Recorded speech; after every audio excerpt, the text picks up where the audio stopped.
From a very young age, Mike Tyson proved himself worthy of respect in the boxing ring. However, his skills continue to be questioned by fighters and fans who do not sympathize with the legacy that the indestructible knockout machine secured with nothing but the devastating force of his fists. Larry Holmes has been one of the many arrogant fighters who mocked the possibilities of Tyson defeating some of the most prominent figures in the discipline back then. But what happened when it was his turn to face the youngest heavyweight champion in history? Welcome. In today's video, I invite you to join me in dusting off the archives of the fight between Mike Tyson and Larry Holmes. Stay until the end. You won't believe what the fourth episode was like. Tyson, at 21, was 17 years younger than Holmes, who was 38. Probably, Larry's experience could play in his favor. But having been out of the ring for 21 months was a factor that it was unknown if instead it would harm him.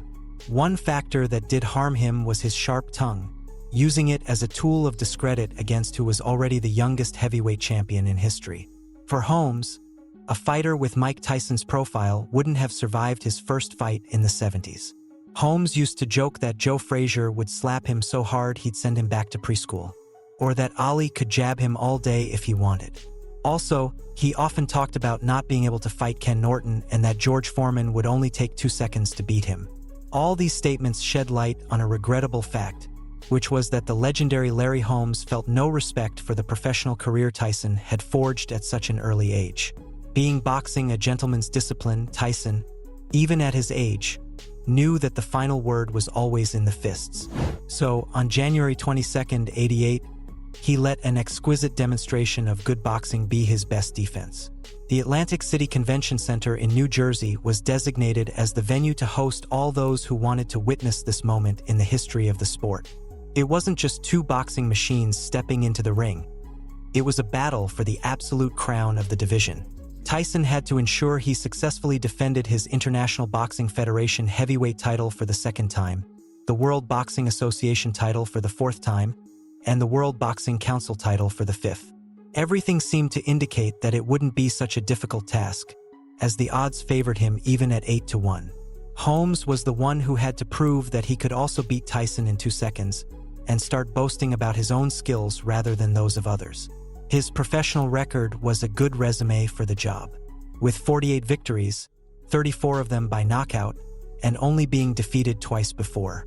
But Tyson had no reason to worry when looking at his opponent's past. He had already built a good resume for himself, without being defeated. Could Larry Holmes deliver his first taste of bitter defeat? That was the question hanging in the air. With the sound of the bell, Tyson launched himself at Holmes without any fear. Holmes relied on his good footwork to move around the ring, avoiding exchanging blows with Tyson.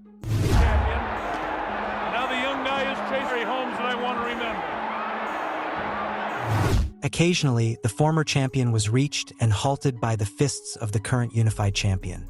It seemed like Holmes was going for the first reconnaissance round, that many fighters need to study their opponent and come up with a strategy. However, Tyson trusted his ability to secure victory from the very first second. Trying to pick up the pace. Not Larry. Holmes' 21 months out of the ring were taking their toll. Tyson rushed at Larry at the start of the second round, and he just lay motionless waiting for him to arrive. His movements around the ring began to seem like cowardly attempts to avoid confrontation. Every time Tyson got close enough to attack, Holmes would clinch, reducing the chances of that happening. Knocking out Joe Louis.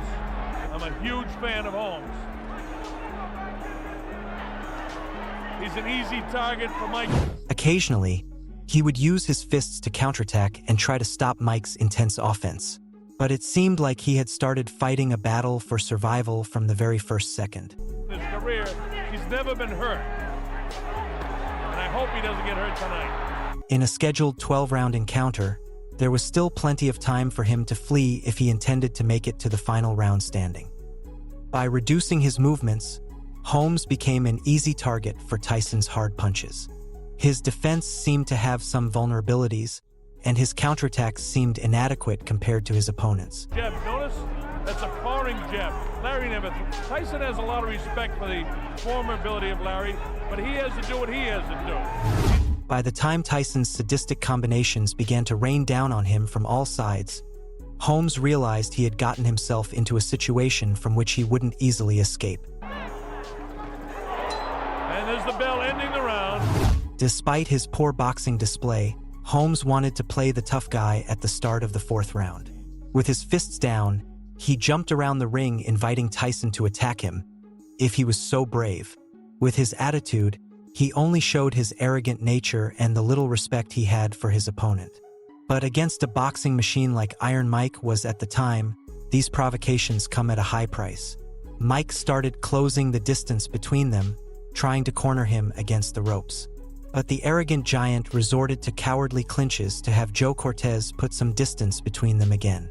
His own strategy was his downfall when, in the center of the ring, Mike landed a powerful combination that sent him back to the canvas for the first time. Right now, getting through this 4th round is the biggest problem. Oh, right hand, down, go! Holmes got up immediately, and the fight resumed after the mandatory 8 count.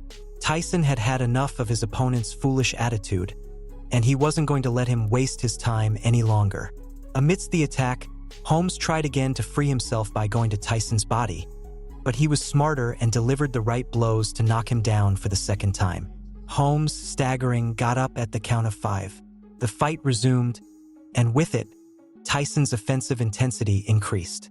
Like a predator to its prey, Tyson chased Holmes around the ring, waiting for the perfect opportunity to land the blow that would leave him seeing stars. Seek and you shall find. And cornering him against the ropes, 7 seconds before the end of the round, a brief flurry of punches left Holmes inert on the canvas. Mike showing patience to get set for the big shot. Right hand hurt Larry again. He's back at his heels, clapped in the eyes.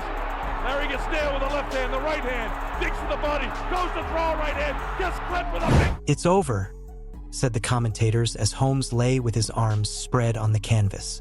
The arrogant fighter who tried to humiliate Tyson had been annihilated in just under 4 rounds. This time, Joe Cortez didn't even need to start the safety count. On the contrary, he hesitated whether to call a coroner to collect the remains of the great fighter that had been scattered after the massacre that took place during the last minutes of the fight. Although he didn't receive the same from his opponent, Tyson praised Holmes in the post-fight interview. He was a legendary fighter, he said. If he were in his prime, he wouldn't stand a chance, he continued. After this tough defeat, Holmes decided to take a break from the boxing rings. To recover from his encounter against the youngest heavyweight champion in the world, he needed a little over 3 years. However, he returned to the scene in 1991 and remained active until 2002, the time of his definitive retirement. If you've made it this far, I appreciate it. I remind you that if you enjoyed the story, there's no better way to support my content than by leaving your like on the video. Do you have some free time left? You can always take a look at my channel.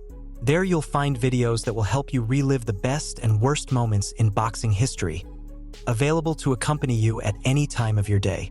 Now that you know the story behind the fight between Mike Tyson and Larry Holmes, what do you think went wrong in Holmes' strategy to face Iron Mike? I'll be reading your comments.